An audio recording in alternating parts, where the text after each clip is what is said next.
Hola, buenas, Pere. ¿Qué conclusiones sacas del partido? Bueno, la verdad que nos vamos no muy contentos, está claro, hemos perdido de 20 así.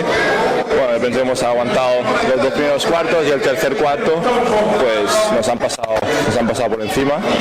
Y bueno, de verdad ha habido decisiones un poco dudosas, pero bueno, no hay que poner la excusa en los árbitros, porque yo pienso que en el tercer cuarto pues ellos han estado mejor, un ritmo muy fuerte y nosotros no hemos aguantado.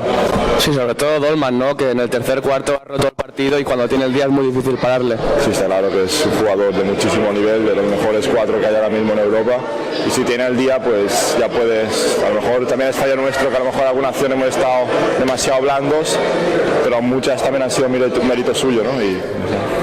De cara a los próximos partidos de Liga y Eurocup, ¿cómo está el equipo después de esta derrota?